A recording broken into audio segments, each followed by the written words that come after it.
There's a lot of discussion right now surrounding the possibility of the use of a nuclear weapon overseas. And however, the possibility is turning into a probability discussion every single day. And in fact, the frequency of these discussions is starting to really concern me. And now we have Russian television talking about the fact that there's a nuclear device in the city of Mykolaiv that's ready to be detonated by one country or another, and either way, the likely outcome of that situation is NATO involvement in this war.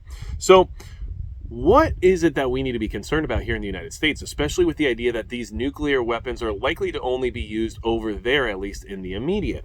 Well, I think that we would see a reaction here in the United States from the general population that would lead us into a path of panic. And I think we need to talk about the expectation of how people will act so that we know what to expect in that scenario. Now, honestly, the first thing we're going to get in the immediacy of the use of a nuclear weapon is a lot of media misinformation, because they really won't know exactly what happened. So I would caution anybody believing the initial reports of whatever is being accused in the sense of who did it or for what reasons or whatever it is. The fog of war is already really thick right now. So it's very hard to take apart the information we're being presented with at this point in time and imagine how much worse that will be after the effects of a nuclear event take place. So first thing you're going to have is mass media panic, which will then spur on the actual population to take notice and start taking action. The economy will also take notice, and I likely assume there would be some type of stock market crash or tanking, at least in that immediacy, because of the fact that markets around the globe are not going to know how to exactly react to that type of scenario. This is an unprecedented situation, right? We haven't had a nuclear attack on a nation since the 1940s. So obviously, I think the economies around the world would be hit very hard, and I think that we could expect the stock market to basically tank on that day right after said event. So because of that, and because of what the media will be up to, I think people are likely to go to the bank. I think we're going to see a lot of people starting to take out cash and demand that they have as much of their assets in their control as possible. But in that environment, you're also going to see people trying to stock up on the one thing they always get during any type of emergency situation, and that's gasoline.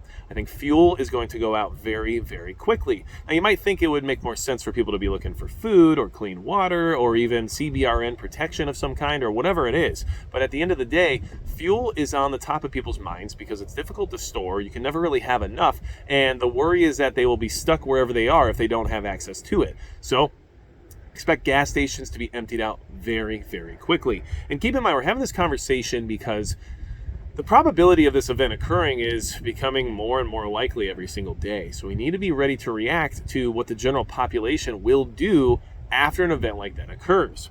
Now, the other thing you're going to see people doing is stocking up on the perishables. So food, but they're going to be getting things like meat and dairy products and bread and all this stuff that doesn't necessarily last very long on the shelf, but they're used to having it, and it's a comfort situation, which is why in major winter storms throughout New England and in all other parts of the country where you see natural disasters, those are some of the things that go first. It's not about being able to survive the long term. It's not about being able to get through the hard times. It's about the comfort of having the things you're used to having in your home. So when people want to have a sandwich and they want to have eggs and they want to be able to do some baking or whatever it is, they want to have access to those items. So perishables will actually probably go before the non-perishables just because of human nature.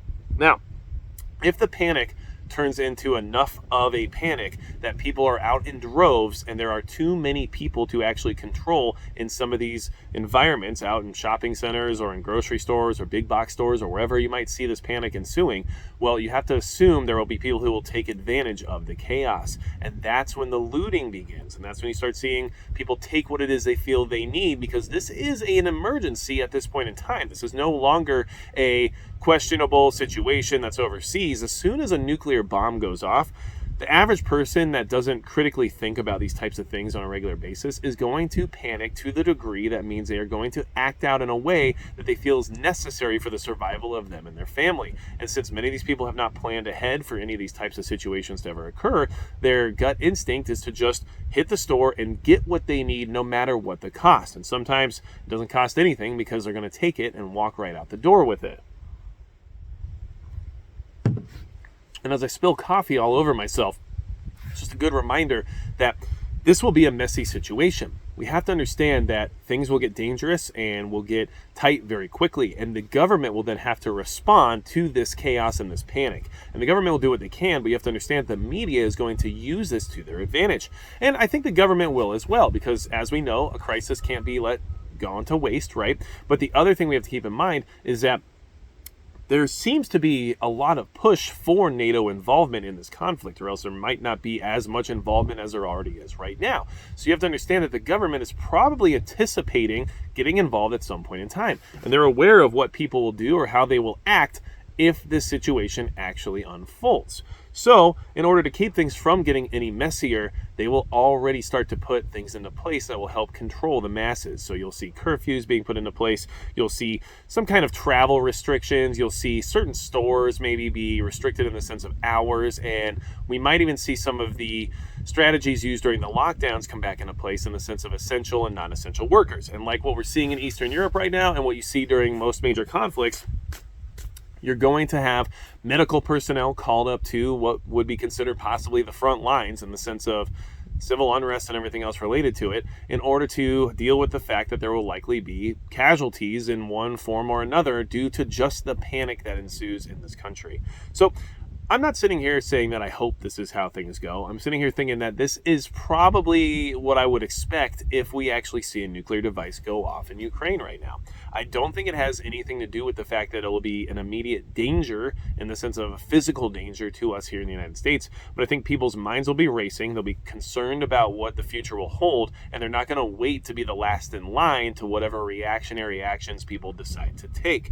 And the other thing to keep in mind is that we all know what happened after some of the larger events here in the United States that then pushed us into lengthy conflict. So I think people will be concerned about their sons, their daughters, and all the military personnel here in the country who will suddenly be facing a very difficult challenge of going overseas and facing a foe that does have nuclear capabilities. So this puts a little bit of fear into everybody in the sense of someone they know will be affected by it in one form or another. Even if it's not here in the United States, it will affect people directly in the sense of their families. So either way, it's understandable that people would panic during this situation. It's understandable that people would act in this way because they're not prepared. They haven't prepared, and they're not worried about preparedness at all because these things just don't happen until they do. And then when they do happen, all the typical actions are taken and all the things unfold that we expect here in the preparedness community.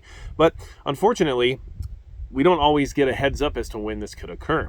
So I'm letting you know this now, and I want you to really consider it. And if you feel like there's other things you expect to see happening if there's a nuclear device detonated overseas right now, then let me know in the comments below. But I honestly believe that the panic we'll see here in the United States is going to turn into its own type of crisis, regardless of whether or not there's any type of nuclear threat to us here on our continent, okay? So these are all things we have to consider, and I just want everyone to be mentally prepared for that day if that bomb really does go off. And the fact that we're talking about it as much as we are, and the fact that we're having Russian television talk about these devices already being planted in these cities and everything else going on in the world, I think we should at least prepare for what will happen if a device goes off. It doesn't matter if it affects us directly here in the sense of fallout and everything else. What matters is how will the average person ingest that information and how will they react to it. And that is exactly what you should be preparing for, and you should be ready to see that onslaught occur right after something like that occurs.